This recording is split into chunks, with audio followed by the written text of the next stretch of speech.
Fala pessoal, tudo bem? Estamos aí para mais um. Hoje a gente vai falar sobre a tal da MMT, né? Que é a sigla em inglês para Teoria Monetária Moderna. E eu quero começar dizendo que essa tal dessa teoria ela não tem, primeiro, nada de moderna e nem é uma teoria.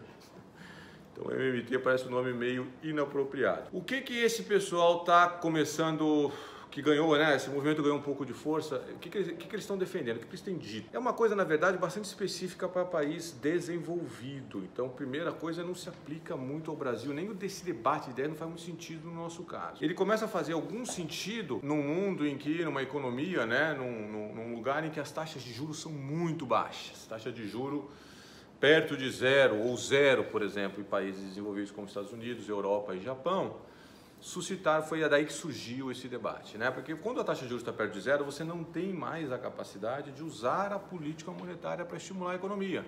Então é absolutamente natural que num momento recessivo você use a política fiscal de uma maneira um pouco mais agressiva para tirar a economia do fundo do poço, mas essas coisas são sempre ações de gerenciamento, né, da atividade econômica de curto prazo.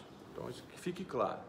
Então, a coisa do impulso fiscal para ajudar a economia a sair do buraco ela depende muito de qual é o patamar da taxa de juros. Se o patamar é muito baixo, se a gente está com o juros lá perto de zero, quando o governo gasta mais, ele não pressiona muito os juros para cima.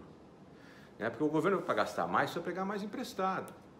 Quando ele pega mais dinheiro emprestado, a taxa de juros sobe, certo? É a mesma coisa que você vai lá e começa a pedir muito dinheiro emprestado no banco, o cara fala assim, opa, ou ele vai te cortar teu crédito, ou ele vai pedir uma taxa mais alta porque você está ficando muito endividado, o risco está subindo. Então, quando os juros é muito baixinho e está ali preso perto do zero, esse efeito não acontece, o juro não sobe muito.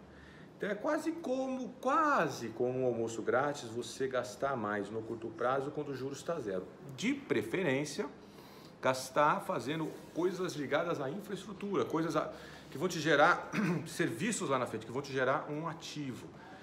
Expansão fiscal, por exemplo, aumentando o salário de funcionário público, tem esse problema. Você, primeiro, o gasto cresce, é muito difícil depois ele retornar, e ele tem efeitos dúbios, a gente não sabe quanto que isso aumenta a produtividade da economia. Ao passo que reformar, por exemplo, uma estrada num país como os Estados Unidos, que tem muita estrada ruim, né? Os Estados Unidos é um dos países desenvolvidos com muita estrada ruim. Certamente aumenta a produtividade da economia como um todo, e uma vez que você fez a reforma, você não precisa continuar fazendo aquele gasto repetidamente, tá? Mas estamos desviando um pouco aqui do que é essa MMT, né? A Modern Monetary Theory. Ela diz que basicamente existe um almoço grátis para sempre. Assim, você está com um problema na economia, você gasta mais e financia esse gasto emitindo moeda. Bom, acho que desde muito tempo a gente sabe o que isso daí leva, né? Se você faz isso de uma maneira repetida, continuadamente, a gente termina com mais inflação. Porque a economia não tem mágica, não é assim, eu vou imprimir uma moedinha aqui e aí vai tudo ficar bom de repente. Você consegue entender que não faz muito sentido isso daí, nem no sentido intuitivo, né? O leigo fala assim, como é que a gente resolve o problema? Mas emite mais moedinha. Obviamente, no curto prazo, isso vai gerar pressão inflacionária e vai gerar outros tipos de problema. Não existe esse almoço grátis de uma maneira perene.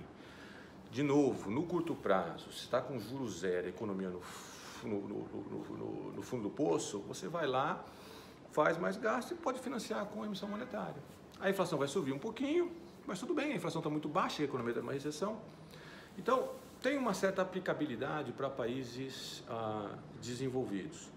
Mas pensar que isso é uma solução, de longo prazo, e dois, que se aplica para um país como o Brasil, por exemplo, é completamente descabido. O Brasil tem uma dívida pública longa, tem uma história de inflação, uma dívida pública grande, tem um longo histórico de inflação elevada. A gente não pode ficar brincando com instrumento monetário para financiar gastos. A gente tem que disciplinar o gasto.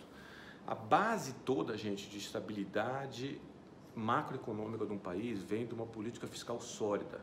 A monetária só funciona direitinho quando a gente tem uma política fiscal sólida. Então é isso que o país precisa. O país precisa arrumar aí o seu lado fiscal para poder facilitar a vida da política monetária e voltar a crescer. Voltando à história da teoria, o resumo da ópera é o seguinte, não é novo, porque a gente já sabia que em situações de juros muito baixos, inflação muito deprimida, a gente já sabia que faz sentido o Banco Central ir lá e rodar a maquininha, o governo gastar mais e financiar isso daí, rodando a tal da maquininha de papel moeda. A gente já sabia disso daí.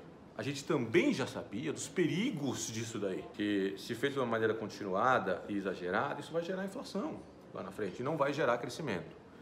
É uma coisa bem específica. Está muito, inflação muito baixa, juros está lá embaixo, não tem como estimular mais a economia no meio de uma recessão via política monetária.